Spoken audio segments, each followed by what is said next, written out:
All right, we're live. We're live. Oh, mine's still saying off air. It is live though. Trust. Oh, okay. All right. Hey, there we go. Hello, everyone. If you're watching, if anyone is watching, They hello. may be watching in future. Maybe you're watching in the future. And Kim will probably catch up too. That's true. True. Welcome to Land Down Under Hangout, where we are currently about to talk about my pick, which was this book here. It's not showing up very well. There we go. This is the lovely hardcover version with the slipcase, dust jacket rather. It's Artemis by Andy Weir. Why did I say Wild? I don't know. Andy Weir of How much have you The drunk, Martian Matt? fame. 2 sips. Wow. Impressive. It must have been a hard day at work. No excuse. Yeah. So when it was my turn to pick my book for this year, I picked this one because I really loved The Martian. It was one of my favourite books that I read. I think it was last year. No, it wouldn't have been last year. No, it was Whichever 2015. I know why. Yeah. I was up at night. So I really enjoyed that one. And when I saw that Andy had another one, I'm like, well, I like the last one, so let's pick that one. Oh, there was that a plane?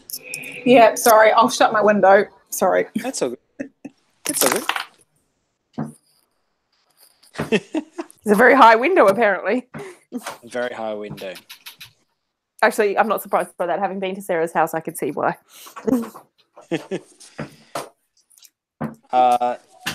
So there's only a few of us here to talk about this one. We may or may not have people later, but what is it? Usually the picker goes first, or picker gets to go last. What's the Picker gets usual? to decide. Oh, decide. All right.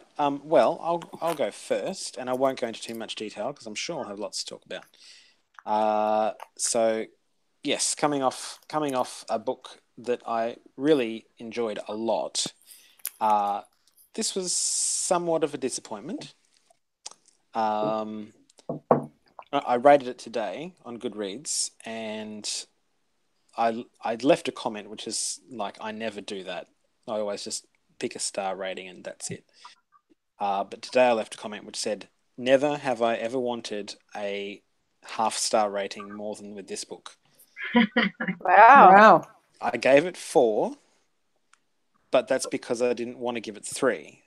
I wanted to give it 3.5. And I tend to round up rather than round down. So really it's a 3.5 for me, despite the fact that I couldn't. There were some things to like in here, but there were some things that that didn't really work that well for me. I've already mentioned a couple of them to Kirsten offline. But look, I thought the premise is cool. First colony / city / community society, whatever you want to call it, on the moon. So it's sci-fi, but it is, that taking the idea of existing stuff and where we might go and pushing a little bit further. I have a feeling from memory it's about 100 years in the future from now. If I'm remembering. Mine was audiobook, so I could not look at even. Yeah, so it's far enough in the future that they can do it, but it's not so far in the future that it doesn't feel like it's got a very contemporary feel to it, I would say. It feels like it's society today, but just transplanted. So yeah, we'll talk in more detail shortly, but yeah, I guess my main feeling is disappointment. Less disappointment of this book particularly, and more disappointment coming off reading The Martian and having such a good experience with that one that I was hoping for so much more. Yeah. I'm going to go left to right, so that is Mel for me next. I did not like this book, and neither did I. We did it as an audiobook together in the car at Christmas time. Yep. And we spent a lot of time looking at each other, trying to figure out whether the other person liked it. And eventually we're just so happy to go, oh, my God, I don't like it at all. we'll probably go into details with it later. Please be forgiving me. I read it like almost a year ago, so I I've don't read it very recently, so yeah, that'll help. I do recall what I didn't like. I think I wanted to give this something like a 2.5 stars. I ended up giving it 3 because I felt generous because I love The Martian so much. So similar sort of thing. But I'm looking back at that rating now and I'm like, I really should change that because this was not a 3 book for me at all. 3 book for me is I'm like, it might work for you. This, I just want to tell people, no, go read The Martian instead. Cool. Oh, you read The Martian? Go read The Martian again instead. Yeah, read that one again. It's really good. Kirsten, you're up next. Okay, so I think I ended up giving it a 4 as well, but I was definitely putting it at 3.5. And I think right at the beginning, I was very similar to what you said, Matt, and I read it way before you did, and I didn't want to sort of make you not like it, so I tried not to say anything too much, but I was just the same. I was like really had high expectations. And I think towards the end, I think the reason I was generous with my rating is because I was like, how much of me not liking this too much is because my expectations were so high based on The Martian, and am I being too harsh in expecting so much?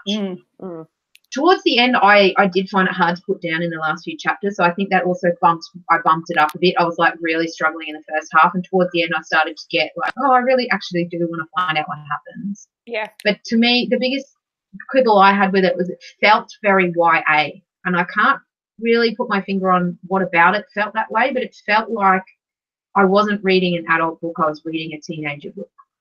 I think it's the relationships, but we'll go there later.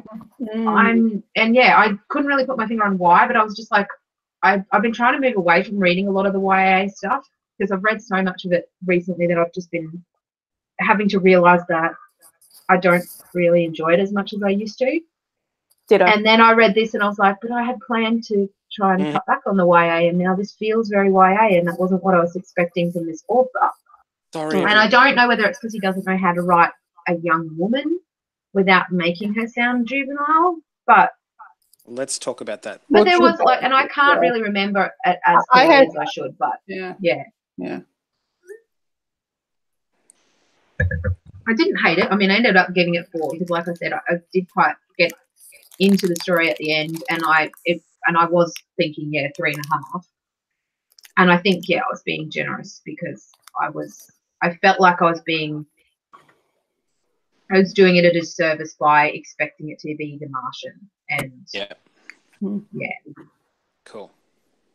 All right, well that means Sarah, you get lucky last. I lucky last, and I'm a bit different. I really enjoyed this, and possibly for exactly the same reasons you guys didn't.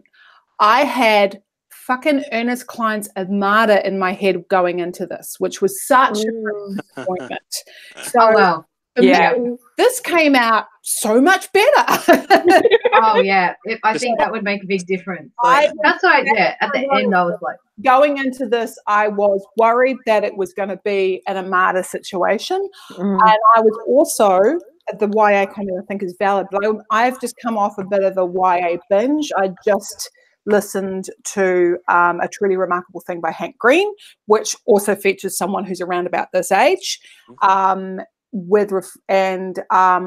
have also listened to, I've been listening to a couple of the Harry Potters, and I stopped Half-Blood Prince to listen to this. So I'm kind of in that headspace. And so for me, it definitely had a YA feel to it, but in a more of a young woman kind of sense. I really enjoyed it. I actually think this is the one they should have turned into a movie. That's the whole time I was listening to Rosario Dawson. I was like, who I thought did a fantastic read, actually. She did. I thought this is what they should have turned into a movie. It is a faster read. It would have been like the science is less crucial to this. Like it's a heist book. Getting to all of my talking questions. Oh, okay. I will shut up now. And you two are on a wavelength. That's why. What do I always say, Matt? So anyway, so I really enjoyed it, and it's almost because I was not wanting to think, well, The Martian was fantastic, but more like Armada was so fucking shitty. It was better than Armada. We're doing well. I have to admit, it definitely was better than Armada. I couldn't even finish that one. Actually, I don't think we even got through a third of it. Oh, Oh, really? that was an awful book. I finished it at least. Yeah, so I didn't want to. I just wanted to make sure that like I still enjoyed this, but I didn't enjoy it as much as I hoped, and there was some things I didn't like as that much about it. But I didn't hate it. I had a good time ish mostly. Fascinating the spectrum for tonight, though. Right. I was probably more disliking at the beginning, but by the end, I liked it more. Like, I think I kind of got over some of the things that were annoying me in the beginning and just sort of got into the plot and the story and started to. Well, but I think the book also did. It took to about halfway before stuff actually started to happen, and at that point, you could focus on the plot rather than the people, and that distracted you from everything else. It's like, right, some stuff is happening now. The only thing I can say that I actually enjoyed about this story, I mean, like I was curious to finish it. That's why I could finish it. But the only thing I can actually say I thoroughly enjoyed, it was Rosario Dawson's doing the audio. I only just saw that before, and when I heard Sarah mention, I'm like, oh, so Rosario that would have been really cool. Yeah, I read the book. Very good. So. She was and again, maybe that's kind of. I thought she did such a good read on this because her characters were fantastic. I mean, there were some bits where they'd recaptured stuff, or there was a couple of moments she dropped accent, but her accents were good. I knew who was who. It was actually, I know this may be a little unfair, but I thought for someone of her age, she actually read like someone who's got 20 years more experience. I thought she was fantastic. Oh, there you go. Did she do a good Kenyan accent? Pretty good. Her Norwegian accent was terrible though, because I spent the whole time thinking, and maybe it's because I listened to the audio book, is I thought Tronged, I thought him and Lene, even though I thought they were Kenyan. So I spent the whole time thinking they were Kenyan, and they were going to deport the guy to Norway. I'm like, why is he going to Norway?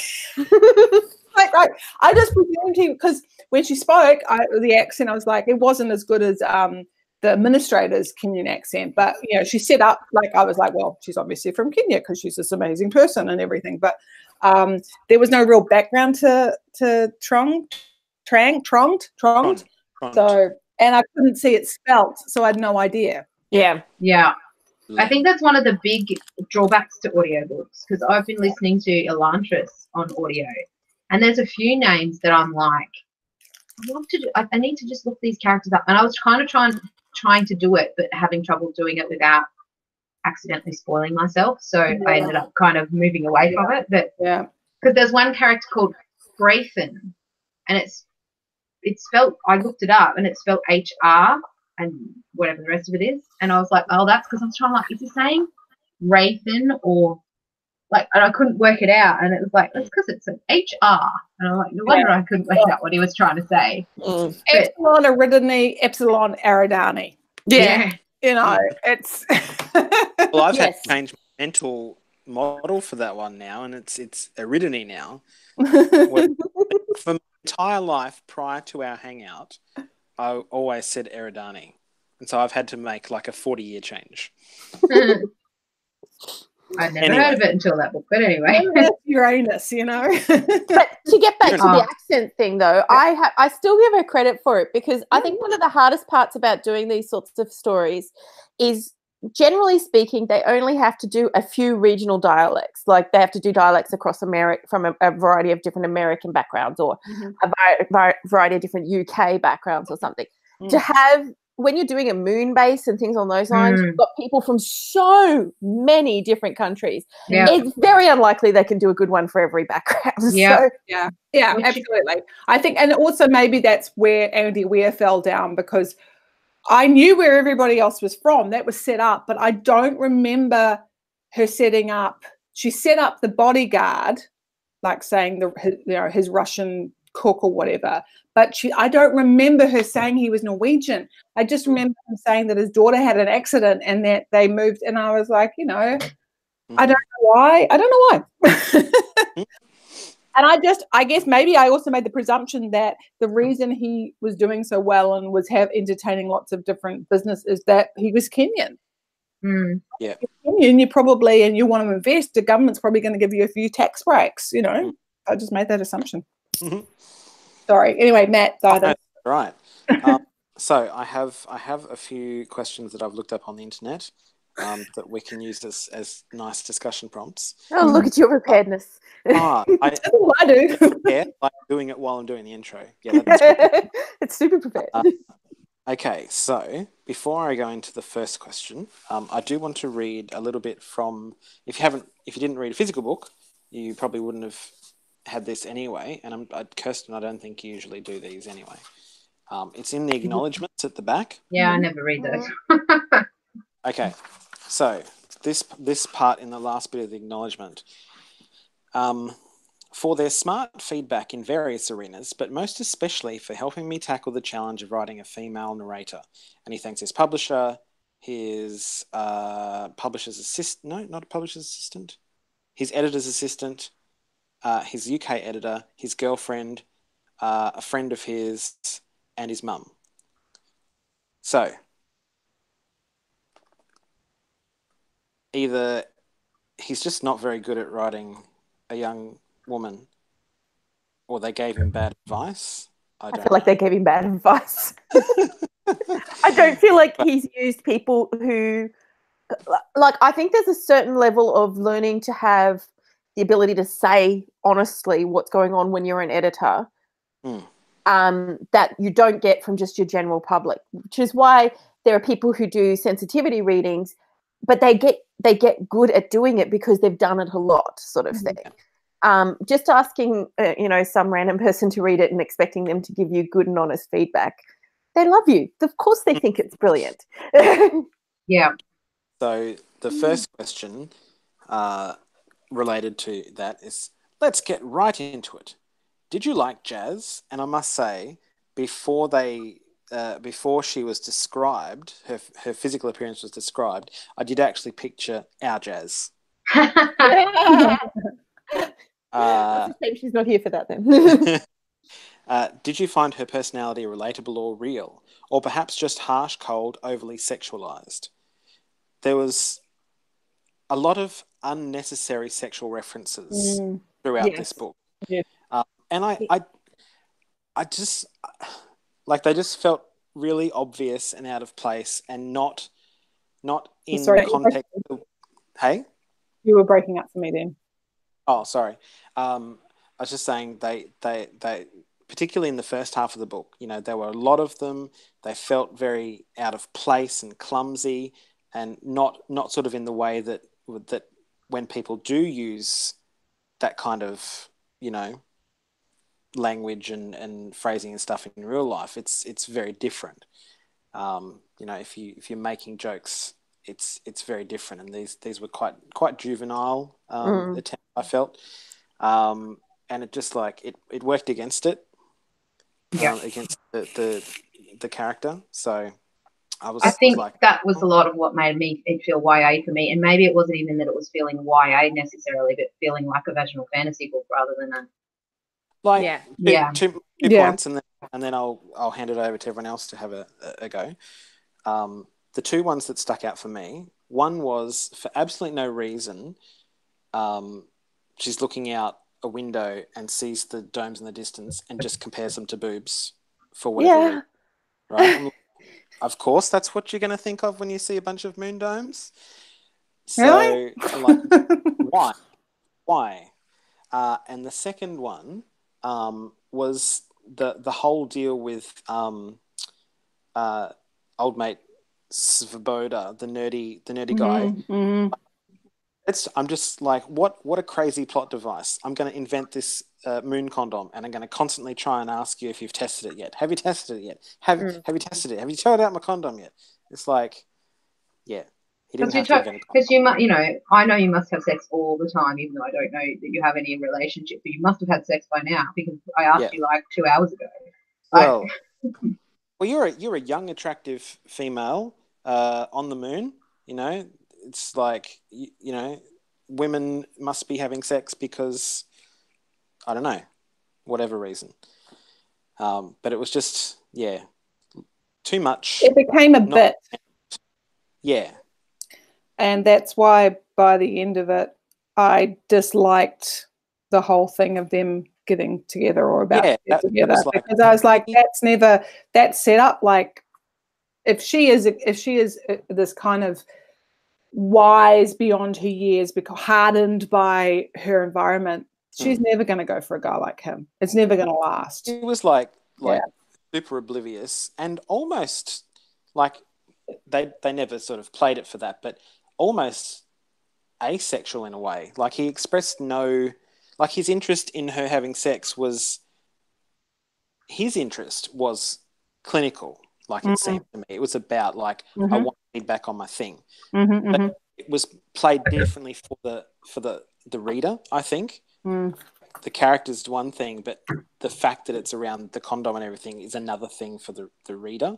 Anyway, I kind of felt that it was more like he was like trying to use that as an excuse to check up on what she was up to, but maybe that was my okay. Yeah, I did think interpretation.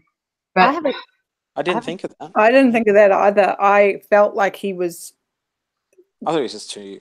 I thought he struck me as almost a prepubescent boy who's not quite interested in sex yet. Like he hasn't quite realized, like the hormones haven't quite kicked in. So it was kind of like your asexual comment there, Matt. That's kind of like, so when it was like his hormones, I was like, you know, when he like, I to me it was the same thing. It was like, I have no experience because I'm immature in that way, you know. Like, that kind of is what sort of struck me. And the reason I'm kind of, because I'm a little bit out there with it and I'm not really that interested. Maybe, I don't know. I felt like the whole over sexualization of her was him trying to hide so that he didn't have to deal so much with her cultural background, by putting this blocker, this constantly in the front. She's not the traditional Muslim woman. She is not any of this. And by constantly putting it there, he was not having to deal with this what should have been really a historical element. Even if she was rebelling against her religion, there should have been some sort of influence. And I just felt like he was like, she's not got any of that because this is who she is. She's a hardened woman who's promiscuous and, you know, all of this sort of stuff. And I was just like, I feel like even when you're like that, you probably still got a bit of cultural history going on in your back end. Yeah, I don't know. I felt like there was some inadvertent, and and I think this is partly being written by a male, slut shaming going on. yeah, I felt that way too. And I did see it. It did break my spell. I was like, I mean, she almost self-shamed herself. That's what I mean. I was like, look, I get it from a cultural background, but at the same time, like, it just didn't ring true, as it were. You know, it was because if she is actually, you know, the person she claims to be, why would she be shaming herself? It doesn't make sense. Yeah, because she could have still been exactly who she was and not been promiscuous. Yeah. And to be fair to her, she hadn't been promiscuous. No. Her fucking ex-boyfriend got off with her best friend. Yeah. She's like, that's when she went on, which is true for women, a bit of a bender. And then it's like, oh, that's who I am. That's not who you are. You haven't, like, that was a shitty thing. And you were trying to drown yourself in booze and sex. Lots of people do it. Exactly. You It know? was never dressed as a plot point of maybe that's not who she really is at all. And she got over that. And then, like, Svobo was saying, you know, well, you go out with me. She's like, not like you think I do, because everyone's judging her for this bender she went on, which she was completely allowed to have, you know, given what happened. And that's the other thing I'm going to say. Like, I could get her kind of starting to be friends with Dal again, but that ex-boyfriend, no fucking way would he be back in my life. What an asshole. I'm sorry. I know he's confused and all that. You know, when you're putting your bits into other people's bits, well, you know it's wrong. At the very least, if you're going to end up with someone's best friend because you really, really like them, break up with them properly first, your current, before. Yeah. You would think that would be common sense. I think he, like, sorry, Mr. Weir, but you missed that. women do not forgive shit like that. And I don't think a lot of men would forgive stuff like that either. I don't know. No. I can't speak for men. Even if you could forgive it, you wouldn't, even if you went, look, okay, I'm going to let it go, you could not You don't want to deal with that shit in your life all the time. Like, you might go, okay, I'm not going to hold on to the bad feelings about this, but I don't need this person in my life. Yeah, you can't have a relationship. That person betrayed your trust. Mm. How can you then have another, like, you can say, look, I can forgive you, but we can't go back to the way things were. Yeah. And I'm not sure us moving on to a new place is healthy either. So that didn't ring true at all. And I think that's what it was for a lot of the time with her, for me, why I could never really get attached to her, because I was just like, there's so many things that just don't fit. Yeah. And that was a big one. Like, at the end, I'm like, look, I get it with Dale, and I can understand, like, possibly, especially because you want to become an EVA master, and maybe you're going to, like, I get that. You probably would start some relate, but it has to be more different from what it was. But when he said, oh, I want you to hang out with, I don't remember what her ex-boyfriend's name was. To Tyler? Tyler? Yeah. I'd be like, no, I can't go. Like, that's just not, I just don't even think it's appropriate to ask for it. No. I'm with you. I'm with you. I just, but I can't sit and have dinner and shit. Oh yeah, can you imagine that? Like sitting at a dinner party with those two, and then you're the third wheel, and it's God, and they'd be all cutesy in front of you. You know what? Like, if she'd moved on and she was with someone else, and it was several years later, maybe you would ask for that sort of thing at that stage. But until that point, you have to keep everything entirely separate, because that's the appropriate and respectful thing to do.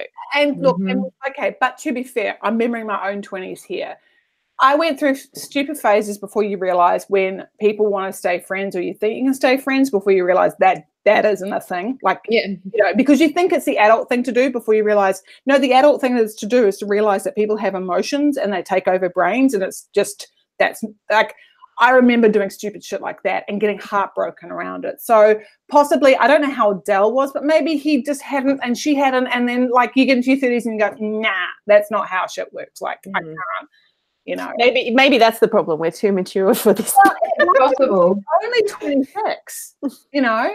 But I have to say, she didn't read quite like a 26-year-old. She read more like a 22, 23-year-old. I thought so too. I kept forgetting. Sorry, Matt, you broke up then for me this time, and you're in the next room. Night. I don't know whose connection is bad, or whether we all have bad connections. It is Australia. That is true. It's great. I love it. It's just like one sentence to rule all problems. Hey, after what we went through today in the office, oh my God, that statement is so fucking true. Do we want to wait for after book to talk about Office? Yeah, that's definitely not a now. Yeah. Good. All right. So Back before keeping on task. No, like Taskmaster. Yeah. EVA Taskmaster. Before we move off question one, we've talked about things that we didn't like. Was there anything that we did like about Jazz's character? Not much. Really? Could I just say that when you first started talking about Jazz, I wanted to say, did you mean Matt? Because he just felt like him all the time. Like, if he said that it was the same character from The Martian, I wouldn't have been surprised. No, he definitely was much more younger. And again, maybe it's because I just felt like the humor was the same. Yeah, I think maybe why I'm a little bit more forgiving and like, as I said, trying to explain it. And like, she read more like a 22, 23-year-old.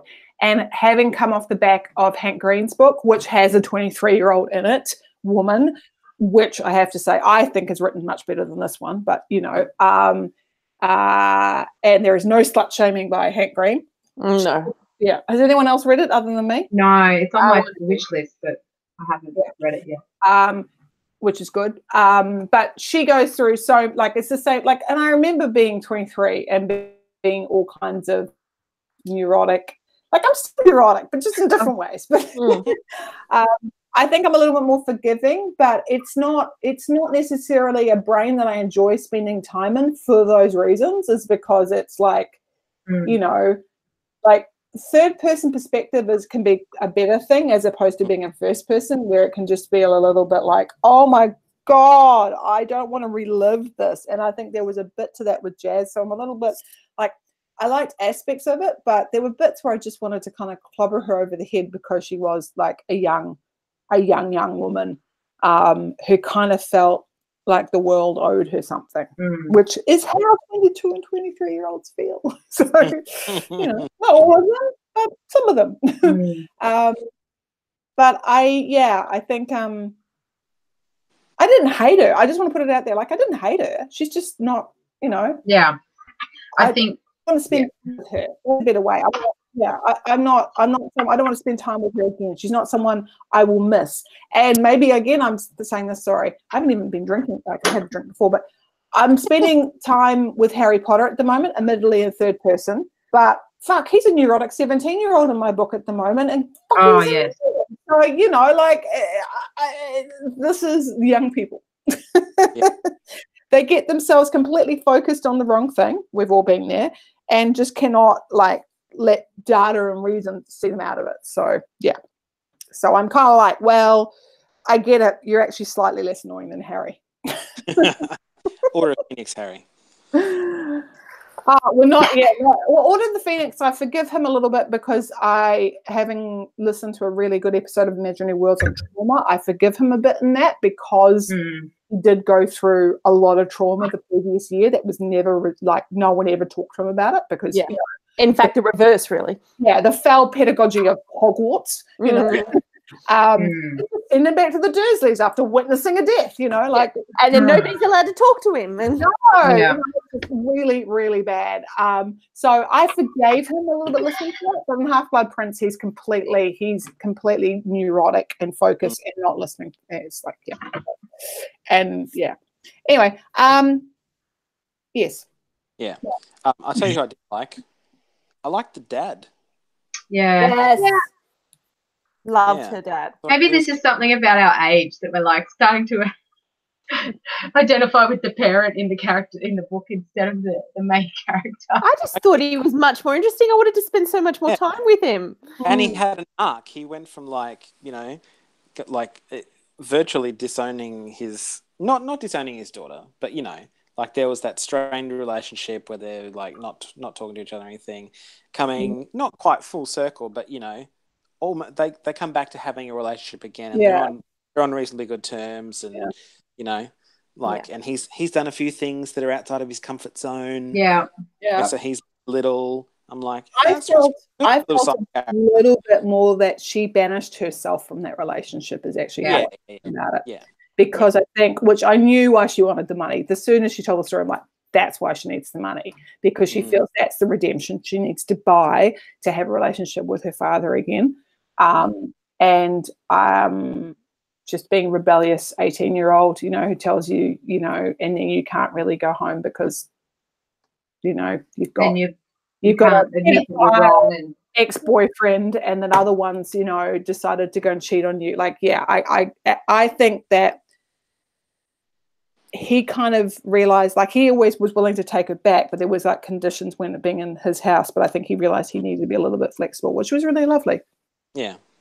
The thing that I think it's probably my favorite line or thing in the book is where she talks about how long it took him to do the weld that should normally take about 45 minutes. That was really nice. Like 3.5 hours. And it's like, he loves me exactly 366% more than, anything else in the book. I did tear up when I heard that. I was driving past IKEA. I remember exactly where I was when I heard that.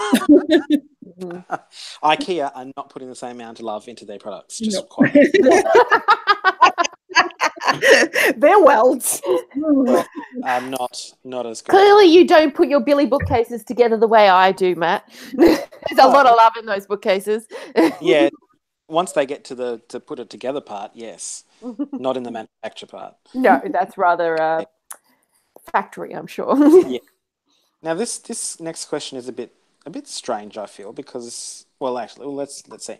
So it says, was this book classic good versus evil, or was it more of an anti-hero story? How would you characterize the story's plot? Well, I certainly didn't feel like it was classic good versus evil. No, because her background does not provide for that. There were, the anti-hero is how I thought about it. Sorry, Matt. Sorry, no, anti-hero? Yeah, I agree with you. I actually, it was one of the things I was thinking about, there's a character, I think it's in not the Long Kiss. Yeah, Long Kiss Goodnight has got an anti-hero in it. And there's, I can never remember the name of the film, but yeah, like the idea of an anti-hero being someone who's you're kind of rooting for them even though you don't want to. Yeah, I think that it is anti-hero, and I think that's one of the reasons why it doesn't win with me at all, because I am not an anti-hero type story person. I tend to get rather cranky at my main character, and I just don't like them that much. Yeah. Well, because, I mean, she's definitely not a classic good character, because she's basically risking the lives of everybody on that station to get what she wants. She's very deliberately doing bad things. Yeah. But that's one of the things I did like about that, because in the real world there is shades of grey, and honestly, to get ahead in a lot of business, there is things that people look for loopholes, and that's what I appreciated, and I actually really like the administrator, by the way, because she spoke the truth about what economics is, and it's like, yeah, it's a cycle, and there is gives and takes, and there's checks and balances, and so in that respect, I like this because I felt like Artemis, there was a few things that weren't quite feeling right about the world, but a lot of it wasn't far off. Build up a world, and I had, again, this is something that often gets missed, is what is the economy of that world? We talk about medical systems and stuff, but what is the economy? And that's something that I remember thinking, that's what interested me. Yeah, actually, I found that interesting too. I was fascinated by the economies, because that's, to me, I was like, when she's talking about how Kenya decided to do this, and then it was about the smelter, and then I just thought it was so interesting. I think one of the things that made it harder for me to read, and maybe for you, Mel, is this was more of a plot book than a character book. Yes. Very much like maybe he should. Sorry, go. I was going to say, and I enjoy plot, but I need character. But maybe in this, he was trying to do too much with character, and he kind of should have maybe not tried so hard with the character and just stuck with the plot, because it felt like some of the mistakes were with the way the character was, adding in all the stuff that didn't need to be there. Yeah, I felt like he could have gone a little more two-dimensional with the characters, and I might have actually been able to enjoy them a little more. But I must admit, though, I do struggle if I don't enjoy the main character in the first place.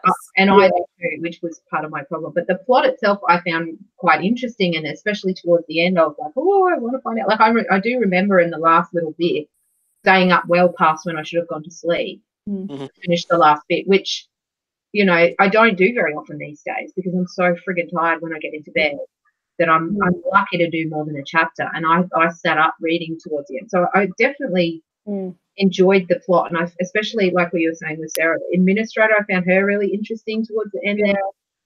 But she was, I think it's so interesting what you just said. And I think you're right. I think the administrator was still kind of a 2D character, right? You really didn't know anything about her, but what her knowledge, you realized she was a knowledge person, right? She's I don't know what's the...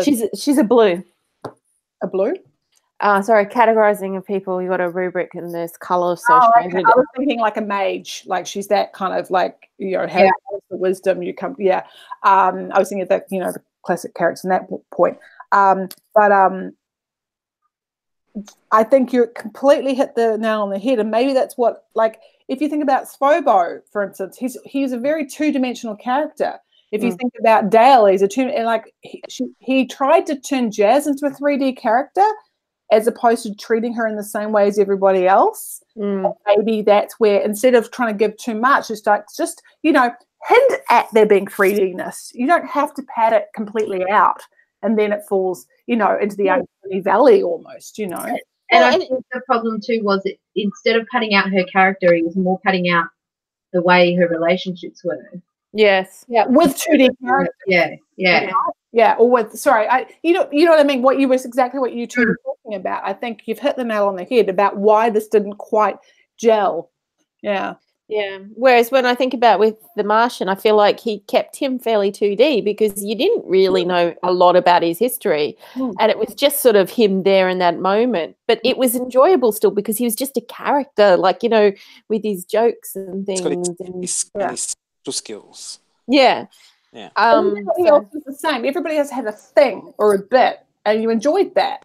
And yeah, you're right. That's exactly what it was. Everybody actually felt on the same level, regardless of how much you saw of them or little you saw it. So one of the reasons I was disappointed in a couple of the characters, my favorite characters in the film, is because they got turned into one-dimensional characters, you know, which I get. But it was still kind of like, oh, there were moments that these people had where you just saw enough of their personality. You're like, I like them. I always think of the woman who discovered the message, and I always thought she was just like, she was probably my favorite character out of like next to The Martian, and she just got nothing in the film, and I'm like, it's such a great like tiny little arc. Yeah. Anyway, I think you guys hit the nail on the head. And I don't know if this is your next question, Matt, but like around it being this one. Go. What's your next question? Oh well, I just wanted to, because I've been sitting here going like, oh. Well, what's your comment? I should say for a story set on the moon, there are a lot of shades of grey. Oh, Yeah, I know. I've been waiting to say that. I just love how your wife knew, though, that you'd obviously been telling. No, but seriously. Gotta give him that. Now, I don't know if this goes against people's sort of like nice happy ending type stuff. I was actually disappointed that no one died. Oh, me too. I felt people should have died in that. That's why it felt like a YA. Yeah. Yeah, I agree. There wasn't enough. The danger element didn't feel serious enough. No. Because it felt serious enough until they all wake up happily, like, because they'd like, you know, they've got this much time left, and that's best case kind of time. So you're thinking, oh, okay, they've got time pressure on, and you know, but even the oldies that had cardiac arrests, they were okay. I know there's, you know, well, there was still been children tourists. Right, so I agree. Like I sat there, I actually scoffed out loud at the gym when I heard that this morning. I was like, yeah, right. And the other bit that I scoffed, I sat there going, hang on, she was unconscious for how long? She would have suffered brain damage. Now maybe it was too cold, but she was getting bit. Like I'm just sitting there going, like there is not. The physical stuff is not the only consequence of that. Yeah. So I thought that was also passed over. Like, you know, you would have been dead. I'm like, but if you did, you don't just go dang dead. You go to brain damage dead. So I thought that was completely glossed over as well. To your point, Matt. Yeah. No. So I don't think it would have damaged her character in any way. I think it just would have made it, you know, have more impact and more. You know, there are consequences for doing things, whether it's for. Now, she didn't intend for any of that to happen, but it did, and now she's got to save people. And hey, now you got to learn that the shit that you did actually impacted other people. Yeah. Got to change a few things about how you do things. Because the only thing that really happened to her is she lost the cash. Money, exactly. Big whoop-de-doo, you know, like. Okay, moving on. Number 3 says, how is the Moon Society described by Weir similar to vacation destinations here on Earth today? How is it different? Would you want to visit Artemis? The exclusivity is that, you know, like, I don't know. The idea of there's people that live here and deal with stuff all the time, and other people that are just seeing the surface of it kind of thing, and they're going to the moon landing site and doing their little touristy thing, but there's a bunch of people that actually do. I don't know. I suppose there's parallels there. Vegas first and foremost. Mm-hmm. It was constructed with absolutely nothing to do nothing but provide entertainment for people. Actually, you know what else is a really good analogy is a cruise ship. Yeah, that is a great one, actually. Because, you know, like, you're there for this short time and everybody's there to kind of make you have a good time. But some of those people, they live on that ship all the time and they don't get a lot of time away from the ship and they don't get paid all that well. And actually, I think it's quite similar to that. Yeah, that's actually a really good one. I think a lot of those people on those cruise ships, they're on that ship all year and they're lucky to get off the boat for a week in a year. Going through though, because I've had a lot of friends who've worked cruise ships, and the good thing, what you can do is, yes, you don't get paid that well, but everything's covered from your meals and everything, so it's very easy not to spend money. So it can be a great way to save. I think it depends on whether you're where you're from, though. A lot of the people on those cruise ships are actually from other countries and they get paid at the rates at their countries. Yeah, I mean, if you're in house, obviously you're not going to do that well. Yeah. So I did think it was kind of that kind of. They're still sort of in this bubble that they kind of can't. They're not, you know, they're away from the whole rest of the world. And tourists are just going, yay, this is a big fun holiday for me. But for the people that are working there, it's like, well, this isn't really a holiday from them. They're away from, you know, everybody else. And I don't know. Yeah. And because I'm an empath, I'm always like, you know, I do get drawn, like, think about people and I make up life stories for them and go, what's going on with them? Or ask them how things are and like, oh, yeah, you know, my family and stuff like that. Yeah, absolutely. The cruise ship's a really good point. Yeah. And the internet's super shitty on cruise ships too. Yeah, that's true. And really expensive. To the point about would you want to visit Artemis, I think I would like to go on. I would like to visit the moon. I don't know if I had a choice whether Artemis would be the place that I would go, but if it was the only place, I guess I would go. I'd do it. I'd absolutely do it. But that's in the world that's the only place that exists. I'd absolutely want to do it. I think. Sorry, Sarah. Oh, I don't want to work there. I never want to live there. I don't want to live on Mars. No, you know. I'm glad some people do. That'll be great for science. But yeah, I'm too claustrophobic for that shit. I think the other problem too is there's so few examples. Yeah, I did the whole coffin thing. Claustrophobia. There's so few examples of moon bases in current stories anyway, because most people skip to Mars or something on those lines, that I don't even have anything else to compare it to. So I thought there's a base on the moon in Expanse. Oh yeah, there is too. I thought you were about to say there's such a lack of moon bases, and I thought that's where you were going to end things. Really? Why? How did that come about? More moon bases. I thought the interesting thing, Matt, would you want to visit? I'd visit. Kirsten, did you give us an answer? I would love to visit somewhere like that, but I would definitely not want to live there. Yeah. Just for the experience, you know, the same thing. Like, really, it's probably never going to happen. Like, I've never left the country.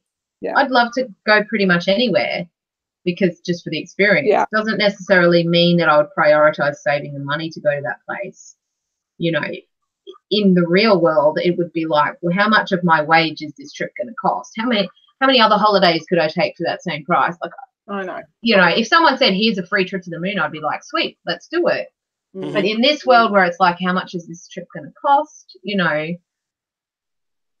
it probably in real life would never happen, because I'd always be like, no, there's something more important. This thing in the house needs fixing, and this, you know, we could go to a holiday down the road and it would be cheaper and we'd have fun anyway. And, you know. On the cruise ships, I thought you went to one of the, like, how long's the longest cruise ship one that you've done, Kirsten? I've only been once. And it was we went up to the Great Barrier Reef. I haven't been out of the country. Okay. So I thought you went out of the country. Like, I thought the last one that you did went out to one of the, out to. There was one that I was booked on to do that. Ah, that's where I'm getting confused. I was booked to go to Fiji, and then I fell pregnant with Xander, and I was like, Oh, Matt. I guess I don't get to go.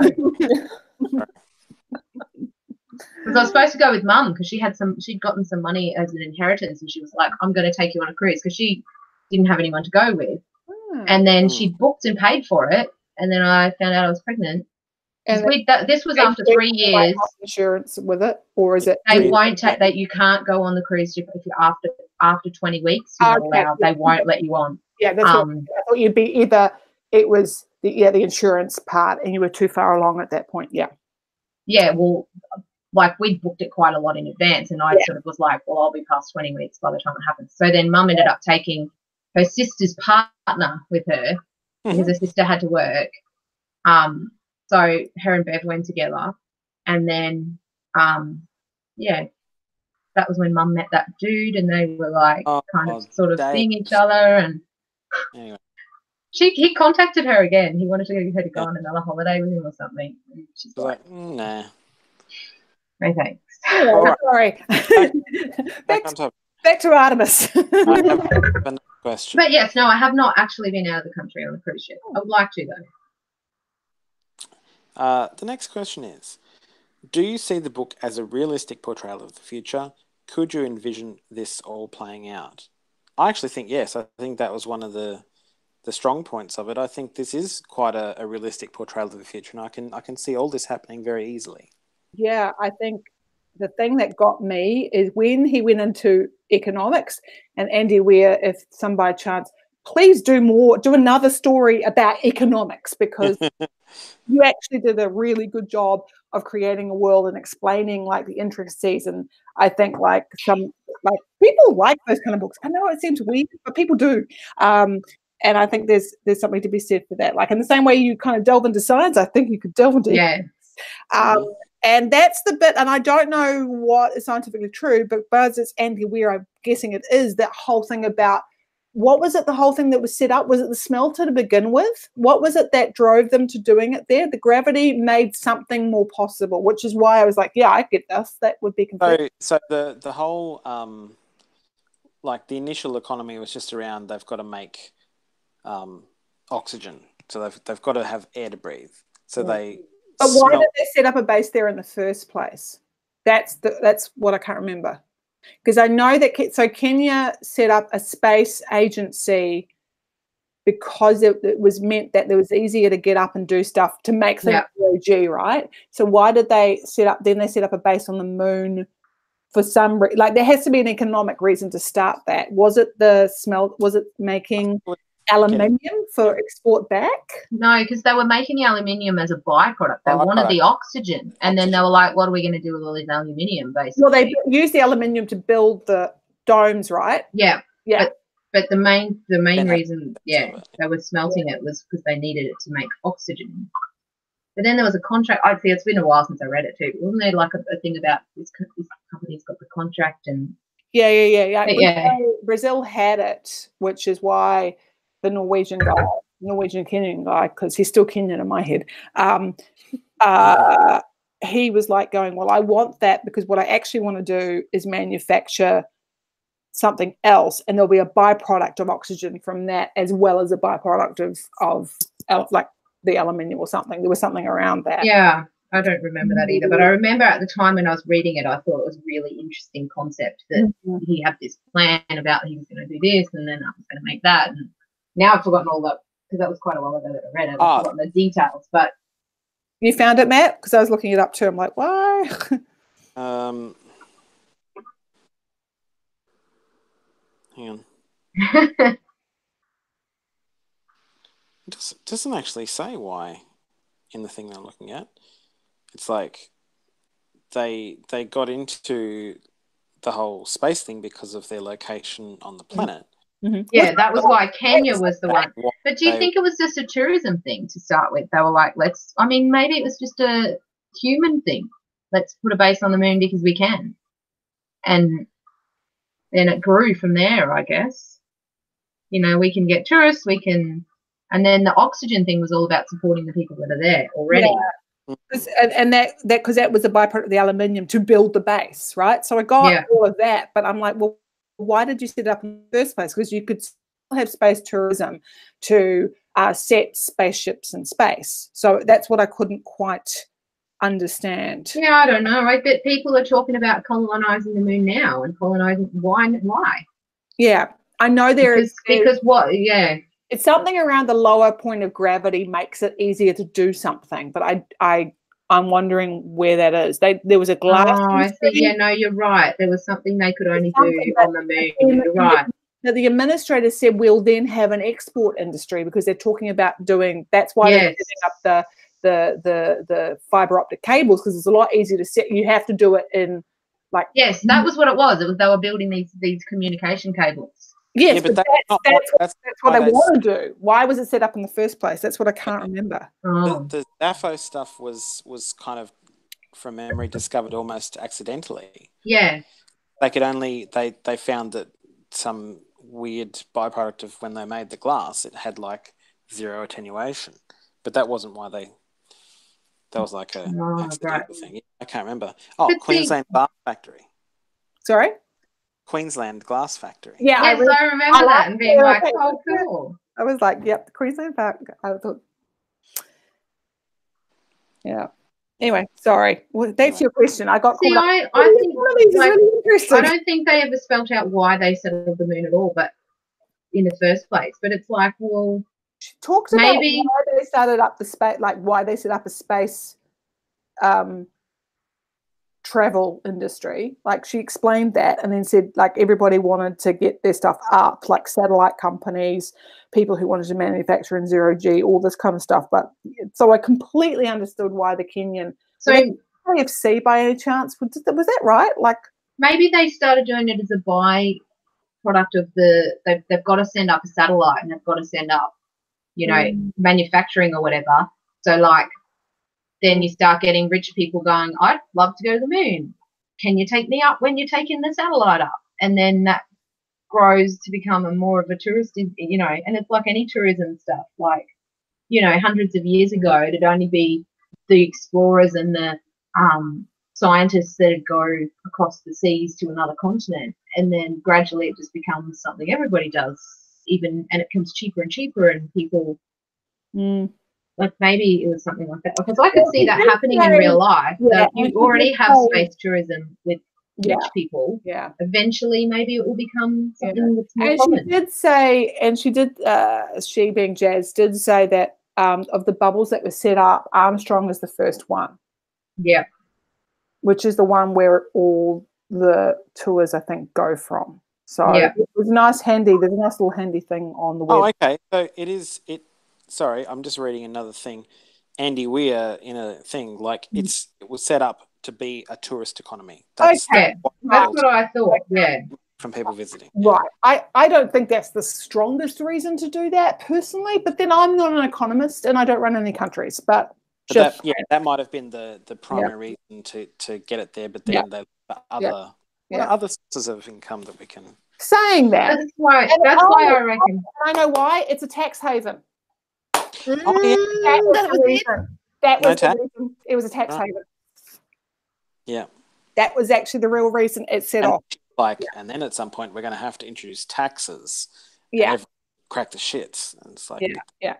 But then we'll provide healthcare and all the things that taxes pay for. Like, why is there none of this? Like, why were there no receivers to tell us the city was going to fall apart? Because you don't pay tax. They put these things into place. So that's thank you we got there. The real reason underlying all of that is it was a tax haven. Tax haven.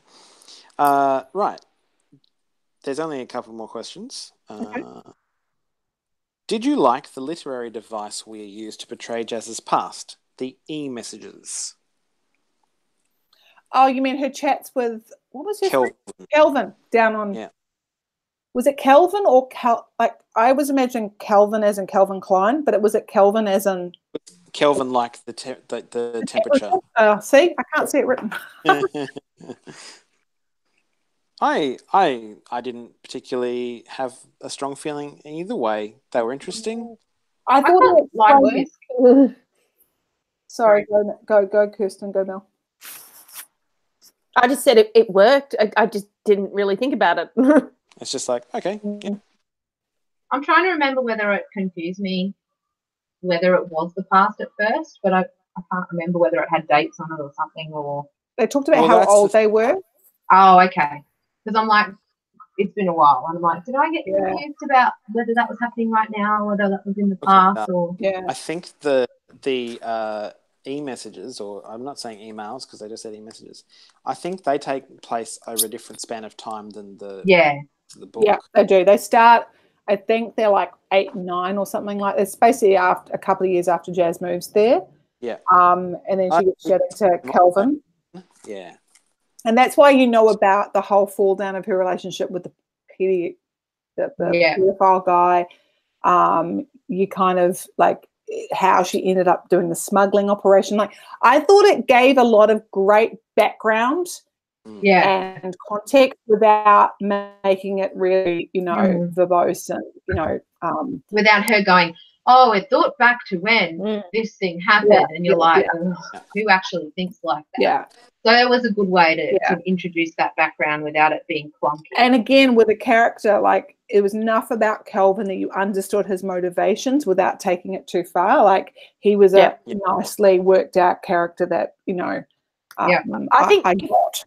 If I remember correctly, her relationship with Kelvin was the bit I liked the most. I liked that too. I liked it too. Yeah, I liked it too. All right. We've already talked about this throughout the whole chat. Many readers were quite critical of this book. Do you think this is just because people were holding Weir's work to a certain standard after reading his first book, or was it really just an novel? Would you see a movie version of this story? I think we've talked about all of those bits. We haven't uncovered the movie part because I wanted to go into it, and then you were like, shh, Sarah, shh. Oh, yeah. Well, eventually we'll be able to, because it's it has been highlighted. Oh, cool. Yeah. I think it will make a better movie than The Martian did. I absolutely. And the whole time I'm actually thinking, and I think it's because I've watched all of Harry Potter and I'm now listening to the books, and I can see how the screenwriters have made decisions, and actually pretty goddamn good ones. And most, like, you don't need all these characters. Get one of the main, like, how to give context and how to explain things without having a character explaining it. I think this will be a much better movie. It's also a hype movie, and this is the question I actually had for people in the room: is if you think about Ocean's 11, I think recently Ocean's 8, which I watched on the plane coming back from Perth. They're heist movies, right? They're caper movies, and I think Sogo calls it that. Or I want to talk about Ocean's 8 in a sec, but the thing that I remember about Ocean's 11 and why it's so successful is where the characters are. They're not completely 3D. They're 2D, but a little bit more. But, and that's, I think, what we were talking about. Like, and that's where I kind of felt a little bit, personally, this is for me, watching Ocean's 8 coming back, I felt like the characters were a little bit less than the way they'd been developed in Ocean's 11. Like, I wanted a little bit around more of some of the motivation. See, whereas I loved Ocean's 8 and I hate all of the other Ocean's movies. I hate them with a passion.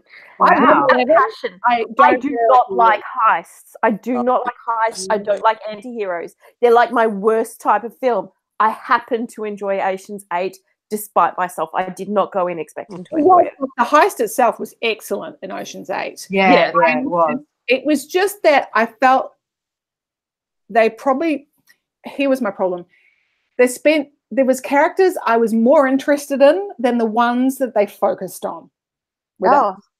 See, I was like, Kate was just gorgeous, and I love Sandra, and I was just yeah, sure. But I'm like, I was like, Helena Bonham Carter, they did not work her hard enough because she's an amazing, like, it's just, I don't know. There was just, I liked her character in that. I thoroughly enjoyed her. More time with her. It was nice to see her being, like, not the evil one. And I suppose she's not always the evil one, but because of Harry Potter, that's what my go-to character of her is now. And it was like, that character, she was so cool. I really liked it. And it's also nice to see her. I know this sounds really stupid, but she's a very attractive lady. And yes, it is nice to see her, like, looking like herself and not like not crazy, like ugly, like, like with a big massive head and and didn't feel caricaturized. She is such a, like, one of my favorite films ever is Room with a View. So I've been loved Yes. for 30, 40 odd years, right? So ditto. I wanted, so I loved her in that. But I wanted more of her, and I wanted more of Mindy Kalen's character. Oh yeah, I like that. I wanted more of her, and it was just like, and then I was really pissed off with the way they portrayed. Is it Sarah? What's Sarah? What's her name? Sarah. She was playing the mother, and I thought the way she did. Oh, she was the one that got all of the resources in and stuff like that. Yeah, which was great. But the way they played it with her son was just completely unrealistic. I'm like, people don't talk to their children in the third person like that. Mummy has to go into the city and do things, and Mummy's going to be like, I was like, he's asked a question, and honestly, he wouldn't really care. He's 8. Yeah. Can we go to McDonald's? Sure. It'll be fine. I'll be back in a few days, sweetie. Go hang out with Dad. Like, why are you going to do? I've got to do all these things. He'll be like, yeah, cool. Like, he doesn't care. Yeah, that's me saying goodnight to Claire tonight, and she was like, she was drinking her milk. Yeah. And she's finished the milk, and she hands it to me, and she goes, "You can close the door now." I've got to say, Claire's killing me. I love that. Oh man! Drop the mic moment there. By the way, someone dropped the mic, and it was brilliant. I mean, don't get me wrong. I feel for you guys because you've got it every day and stuff. But at the same time, as a person from a distance, I'm like, Claire, come on, both of them. Because last night I was giving Xander his cuddle before bed, and I'm like, he's in bed, and I lean over and I cuddle him. I said, "Good night, I love you," and he says, "Why does Batman say Iron Man sucks?" And I said, because Batman is jealous of how cool Iron Man is. These are the things you think about. Yeah. So back to the question at hand, Matt. I think this would make a great movie for all the reasons that and the whole time I'm thinking I can see how they can adapt this. I can see how they turn the science out of her head and put it in other characters' mouths. Like, I can see how they're going to do this, right? And heists work well as movies too, I think. Sorry, what was that, Kirsten? I said heists work well as a movie. Yeah. In the movie. Yeah. I will say, though, the one thing I would like in the movie is actually for them to tone the science back, because I felt in this book it did a bit of a disservice to it. It interrupted the pacing. I felt like I was just like, seriously. Absolutely. I don't like the term Mary Sue, but seriously, things that I could accept in The Martian that he had like a background and a history of learning all these things, like he had the answers for everything. I was like, she doesn't have the educational background to know all of this. I don't care how much internet research and learning you've done. I do feel like you possibly know way more beyond your years that I feel is acceptable. Yeah, I agree with that. I thought there was, especially as she fell out with her dad for like last, what did they say, 6 years or whatever. I'm like, yeah, I'm not like, there's a lot she's got by on chutzpah, but I thought like there was a point where they needed to probably drop that child. Like, if they'd said she's a child genius and she attended that, like she managed to get great tutorage and stuff. Yeah. Like he tried to explain it like, oh, he turned every opportunity into a learning opportunity. I'm like, that's not, she's not going to, she's against it. So why would she go for that? Yeah. I'm like, your dad's a great welder. I don't think he was able to teach her everything that she seemed to know. And like, she spent the last 6 years basically working her ass off as a porter with smuggling. Smuggling. Like, I don't feel like she's done a lot of scientific learning during this period of time. Yeah. Like that. And you forget shit, even if she had learned a lot when she was younger. Yeah. So I agree, and I think I agree. I think they'll be able to tone the science back without it being too much of an issue. Yes, there'll be the major things that I think people will be interested in. Yeah, because it wasn't so much that there was these scientific things that they did; it was the way she would just like in The Martian, go through and explain it all, and when you should detail it, you're just like, it's not required. Well, it's not required, but second of all, it makes you sound like you are super, super knowledgeable when I can't see where the background is that you could have this knowledge. And I think they'll need, if I was the person adapting this, or more likely, if I was the producer getting an adapter, and I'd say, you need to put some kind of background for them to believe that she knows all this shit. Or like you said, yeah, not have her be the one. Okay, if you want to include the science in it, yeah, it doesn't have to come from her. It can come from somewhere else. Yeah. Oh, I spent 5 minutes looking it up on the internet so that I could apply something. Yeah. Rather than I just know shit. Yeah. And that's where you could come into, like, I could imagine some of the scenes as being kind of basically montages of her taking things in, working things out, like they did in The Martian. But in The Martian, that was actually taking whole huge chapters of verbose context and science, which we all really enjoyed. Yes. Right? So, in that context, it was brilliant. The whole potato thing and the whole like when he was trying to, and he had the big fire and everything. I was like, yeah, it was great. Whereas it got condensed down into, and I get why, but that's why I always thought The Martian, when they turned it to the movie, I'm like, it's not going to work as a movie, and it didn't, because there's too much in this. Yeah, they missed some of the best parts. The reason that people connected with it is because of how he explained the science. Yeah, and that's the thing. Like, the science in The Martian is the pacing. It is the tension. It's the story. Yeah. And that's why it was brilliant. It's not the planet, it's the science and how that connects the planet and the human. And how he's going to, he builds the tension of how he's going to survive, and then whether he does or doesn't, or when something fails, and it's just, that's the tension. And that's all the stuff back home as well. It's all the people using their scientific expertise in their different areas, right? So and whereas with this is someone who knows a small town really well, knows everyone in it, and knows who she needs. Yes. So it's a caper, like Swobo calls it. You know, he said something about being a caper, and I was like, yeah, that's it. It's a caper. So, and that could be also one of the things that again, apart from The Martian being the thing I was holding up against, there's a few books that I've read that are heist books that I absolutely love, that I'm like, yeah, it's not that one though. You know, like Liza Locklamora. If you want a good heist Ocean's 11 style story, that is brilliant. Yes. And then there's getting like even older books. There's a Michael Crichton book, The Great Train Robbery, and it's a very Victorian heist, but it's so intricate the way, and the same way that Ocean's 11 did, that this book didn't do, where they're like, here's all these little parts to this big plan, and you don't quite know the plan. You know, they're trying to do this thing. They're trying to steal this gold from this train. And they've got all these characters. It's very Ocean's 11. Like, this guy's the safe cracker, and this guy's the guy that's going to get the safe cracker out of prison, because we need to get the safe cracker out of prison before he can track, you know. And you've got all these little bits, and you see all these little bits, and it's not until the last few chapters that it all kind of comes together, and you see, oh, shit, this was the plan. And that's what I love about a good heist story, is like, you're seeing the pieces, but you're not quite sure how it's going to work until and then it kind of magics together, and you're like, oh my God, that was an awesome plan, and I can't believe this didn't have that. It was more, it was completely plot driven, which is fine. A lot of detective books are like this. I mean, maybe this is the thing. It did read a little bit like chick dick lit. Well, see, that could be a problem too, because I like that high style. You know, here's the plan of how we're going to do stuff.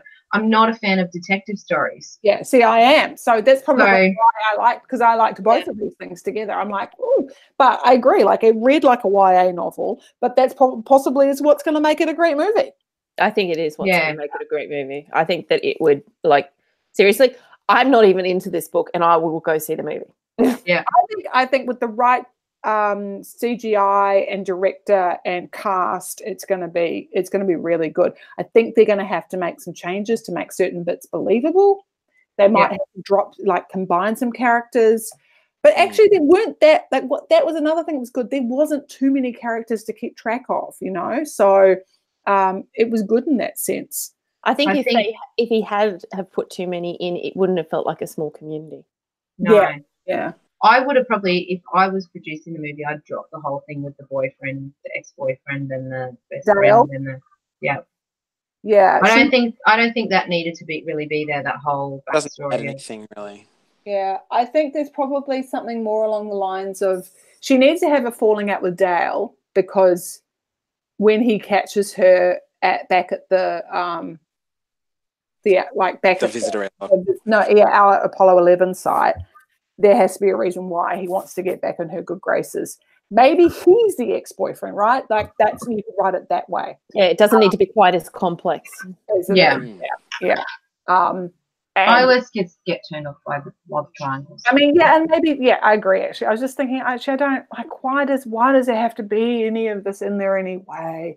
Like, and I don't want her. Like, I really hated her and Swobo, like that kind of thing. You'll be like, I was like, see, that felt shoehorned into me. Like, we need to have a romance. Let's kind of push this one. Yeah, right. It felt all kind of Planet of the Apes crap. If anyone, and that's why it felt YA to me, because I feel like a lot of YA does that. They're like, "Oh, YA novels have a romance. Let's shove a romance in even when it doesn't make sense." Bow at the end. Yeah, it's like it's what gives you the happily ever after. Yeah, and that's not to say I don't like romance. I quite enjoy reading things that have a romance in it, but I don't like it when it feels like they've been shoehorned in for the sake of it. And yeah. I agree. Yep. And All it right. just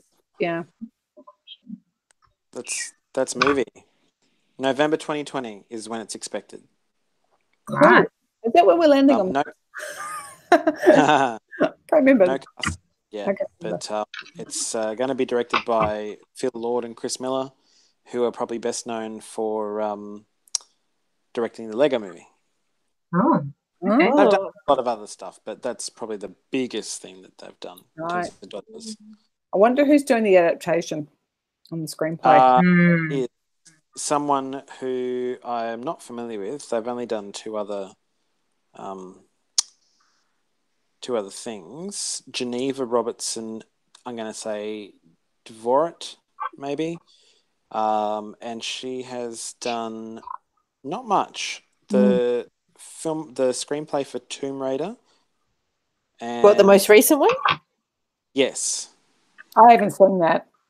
No, I haven't seen it either. Games haven't done well, and I've been thinking about this, guys. I want to put this out to you once we're done. And she's that was co-written, and also co-writing the screenplay for the Captain Marvel movie. Which is not out, so we can't judge it. We can't tell. Yeah. I mean, I freaking think I love Brie Larson. Don't get me wrong, but I also love Tom Hiddleston, and I haven't seen any of the recent Marvel stuff because I've lost control of the situation. There's too many things, and they're all like, oh. So yeah, she's only got 2 credits to her CV so far. Okay, moving on, because so then we can tie this up and move on to regular chat. 2 more questions. This one is not even a question for the book. It's science fiction. Love or hate? Love. Next question, please. Yeah, I think we're good with that. We know when done well, love. Yeah. I'm much more of a popular sci-fi than a hard sci-fi person. Yeah, me too. Yeah. So I find this more accessible. Yeah. There is one question left on this list, and we've kind of touched on it a bit. Do you think Jazz served a just punishment for her crimes? And is there an alternative ending you would have preferred? We've kind of talked about the punishment a little bit, about she basically only ended up with a fine. Realistically, she lost some money and that was about it. Alternate ending. I think we discussed some good options. Yeah. I think people needed to have died, and then she wouldn't have to look at those people, Yeah, she needed a punishment that wasn't just her getting a punishment. It needed to be something that was going to weigh on her conscience, that's going to change her as a person. Because I don't feel she didn't feel changed. No, she didn't feel changed. That's boom. That is boom, Mel. Yeah. She was the same person. She was back in the same situation she was in before. What was different? Yeah. Except the relationship with her dad. That was about it. That was the only improvement there was. And I did not feel like it was going to change her circumstances, which meant she was the same person.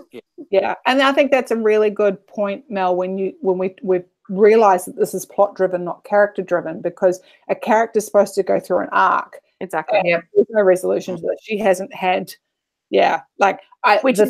though I would change is, people should have died, and then she has to realize that she has to go to funerals, and then she has to deal with, like, if I was a minister, I'm like, you're paying for everybody's funeral. And you know what I'm going to do? I'm not going to deport you. You're going to stay here and live and face those people every single day of your life. That is the harder thing to do. Yes. Deportation actually would have been, like the easy option, get to start over. Absolutely. Yeah. Whereas if people had died and you had to stay there in a small community and face people every single day, whose relatives you killed, Yeah, 100%. Yeah. And I possibly think, but I don't know how you write that from a first person perspective. She should have had some brain damage. Yeah. A disability, possibly. I don't know. Maybe she couldn't use the left hand side of her body or something. Even just restricted movement or something. Yeah. There needed to be then another, like if she has actually been thrown off, although it's like what, 0.9 of our gravity, so maybe that doesn't work. It's more like 0.6. Yeah. But there was just no repercussions whatsoever.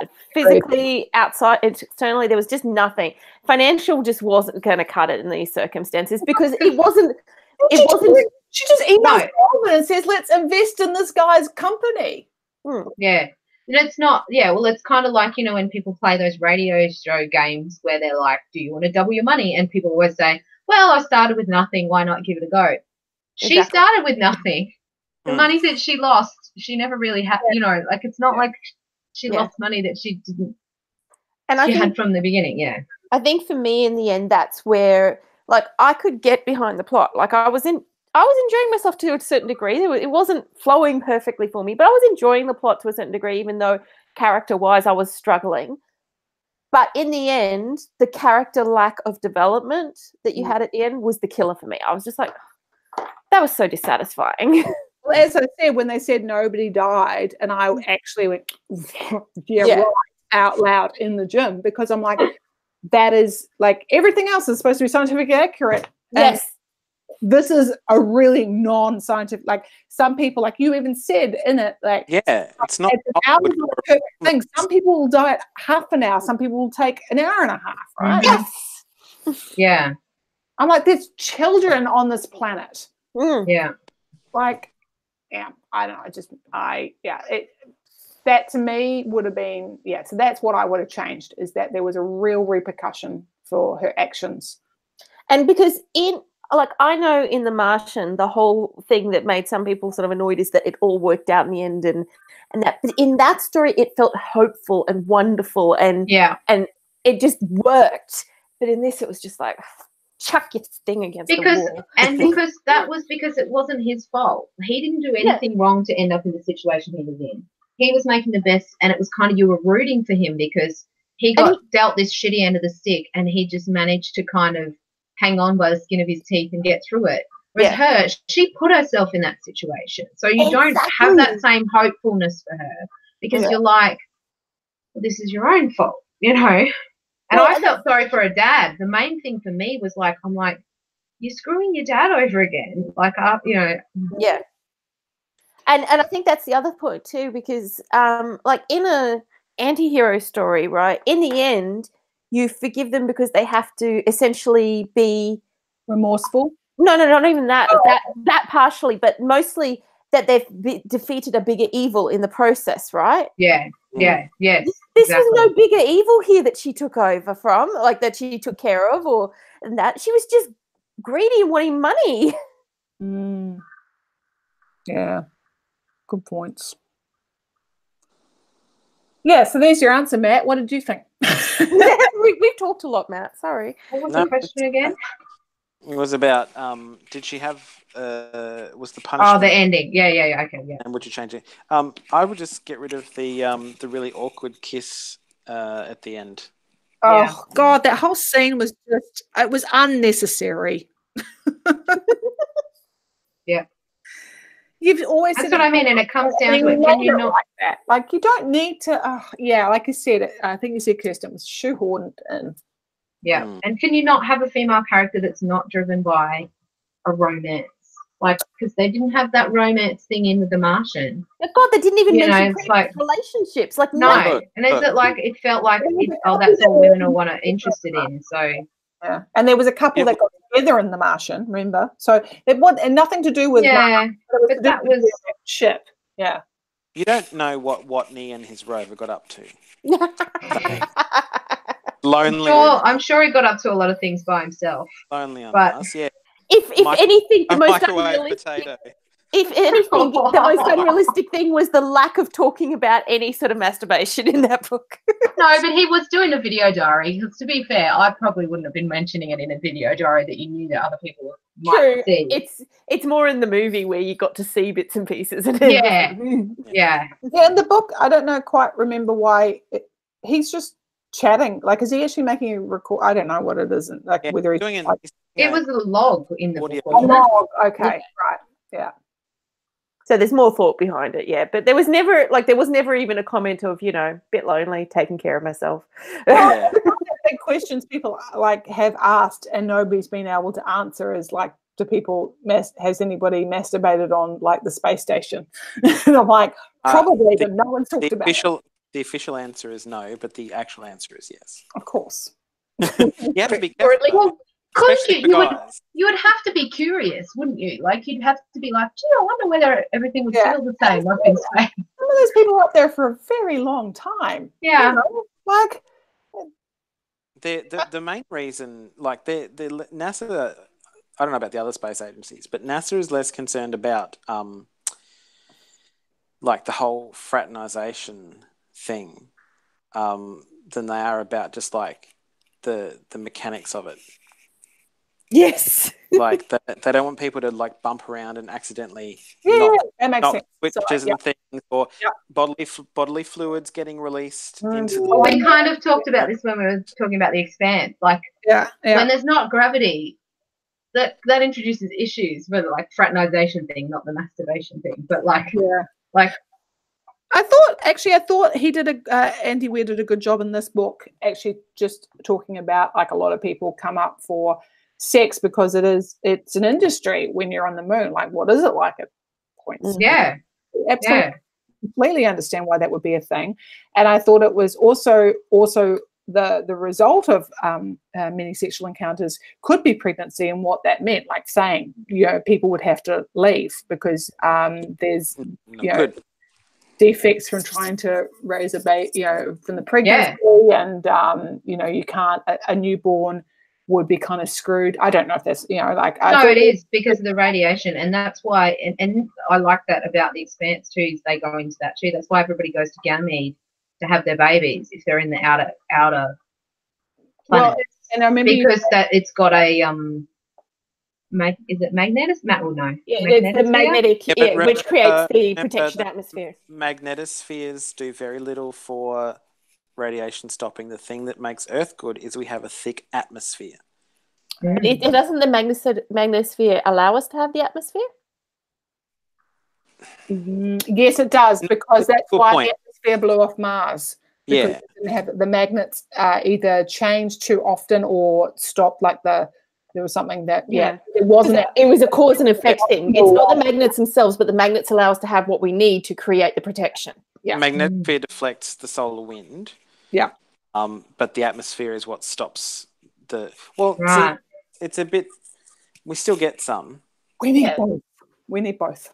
Yeah. The high energy particles are the ones that get deflected away. Yes. And it's the lower energy stuff that gets through, but then it's still hazardous enough for humans that if we didn't have a thick atmosphere, we'd all get cancer very quickly and die. It's one of the things they've talked about with Mars is if we are going to truly, what's the word I'm looking for, terraform it, then we would need to figure out how to give it a magnetic field, because that ultimately is what's going to allow us to have Which is not just how would you do that?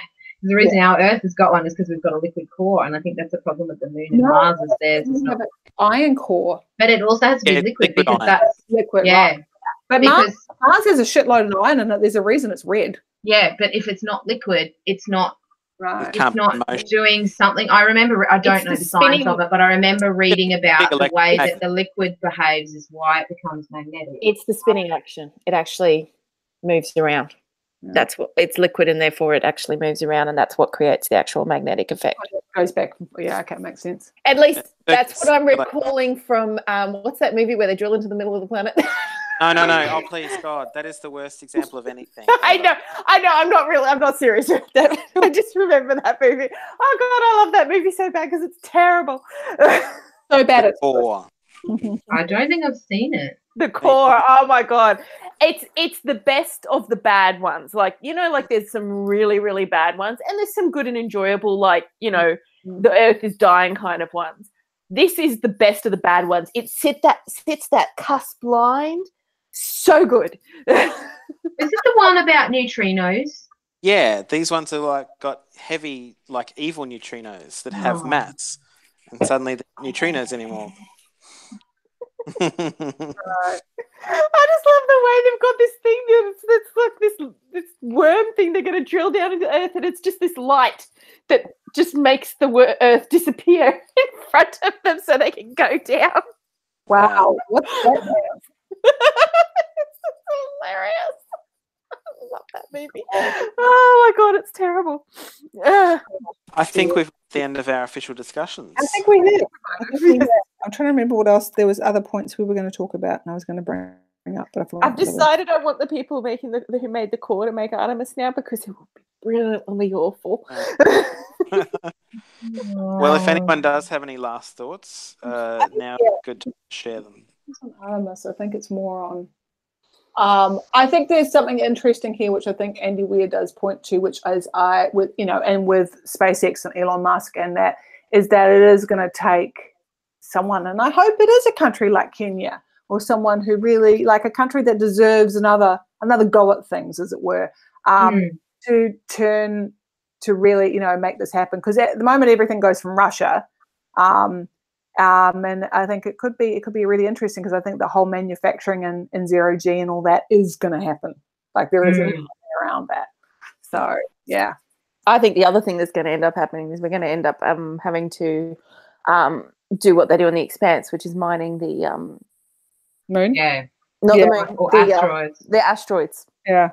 Oh, that makes complete sense from so many reasons. Hey, that's how Bob built Bob's. Yes. I know. That's why I'm sort of like, that's going to end up happening. We're like, it's the easiest way to do it because you don't have to deal with the atmosphere at the same time. So yeah. And wasn't that also the belters also? Remember, the belters were all long and thin because they were less atmosphere. From the Expanse. They touched on that in this, didn't they? Didn't she say she couldn't go back to Earth because gravity sickness. The gravity's going to be too heavy for her, and she would be bed bound a lot and things like that, if I remember correctly. Talking about which I totally get. The thing here at the space station are all screwed up when they come back. Oh yeah, they're very, very ill. Also, the journey's really shitty. Really shitty. Coming back in. Don't they lose like bone density and all of that sort of stuff as well? Even with all the exercise they do, it's shit. They actually used twins to do a study on the bone density. So they had identical twins, and they kept one on Earth, and they sent the other one up into the International Space Station, I think, for a year, and then looked at the bone density differences between them. I think they just happened to have an astronaut or a cosmonaut that happened to have a twin. I think it was just like a happy coincidence of it. Yeah, but they deliberately wanted to use him for those reasons. They actually there's still different people with different lives. No astronaut goes up there with one purpose. They would have put them both on a similar diet, and if they're going to do it really well, we know the diet affects bone density. Yeah, and the diet in space is completely different. And exercise, so like you'd have to have them both doing exercise and both eating a similar diet. I think that's exactly what is happening. Yeah. Because it is a very, like, I actually watched it wasn't a big long thing, but it was like a video documenting what they're actually trying to do behind it all. And then they also had them, because the guy who's gone up for a year, his kids are down here, and they're talking to his kids, and it was really sad. Yeah. That's why a lot of them, like that guy we all love who plays the Bowie songs, his kids were like fully grown by the time he went up. All of them are. Like, or they're teenagers who are like, sure. His were teenagers, but they were young teenagers. So and I think they were both girls, and just It's hard. It's a crucial time to be. They may not want you, but you may need to be there. I don't know, but then this is your dream, and you've worked your entire life for it. I mean, you know. Well, I think in this case in particular, I think because the focus was around studying his body actually deteriorating. Yeah. So this is not, oh, look at this adventure you're going on. It's so cool. This was, oh, you're going up there so you could deliberately hurt your body so that you can see what would happen in comparison. Yeah. That's pretty awful sounding. And I also wonder, because I read this very, very good, I think it was an Atlantic article about a woman. She was a Harvard professor, and she ended up giving up her professorshipness, whatever you call it. No, she went to Washington. She got asked by Hillary Clinton's when she was like the administrator of the environment or something. I can't remember what it was. Anyway, she went and worked for Clinton's office. But it meant that she was away from her family, and she ended up giving up the job because her kids, one of them in particular, her son, wasn't doing very well, was getting into all kinds of trouble. And at the end of the day, she's like this is all well and good, and this is maybe the thing that that men haven't had to do, but my son needs me, and I'm giving up this job. I have to put my family above my career aspirations and goals. And she said, you know, it's one of those things like, would men do it or not do it? She doesn't know, but she does feel like it's a little bit unfair that, you know, she did feel that, but she made a hard decision. It was a really, I'll find it, it really impacted on me. I remember where I read it. I was in Fiji in the bathtub reading that article. And see, I remember everything from places, like I'm so associated with it. And it was such a good article. And I wonder that about like this guy who's gone up.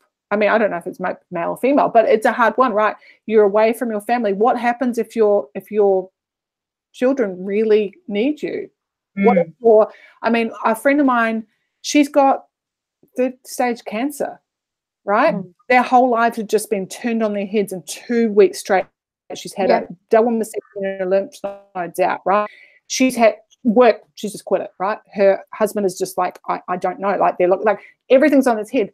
In that situation, I mean, like, to hell with the frickin' experiment. I have to go home. You know, to be honest, I think the space agency would be okay with that. I think it's harder in a situation where it's not that clear, like, oh, they're not doing very well at school, but it is it's a tough one. Anyway, I've gone very dark for the last couple of minutes of Happy? Official. I don't know, it feels really dark. Oh, dark in terms of time. Sorry. I think it visually, and I'm like, wait, why does it look any different? I'm going to stop the broadcast because I think we're done. Yeah. Thank you, everyone, if you're watching. And we look forward to keeping you entertained the next time we have one of these hangouts. Which will be the Way of Kings, right? I'm still, anyway, I'm stopping.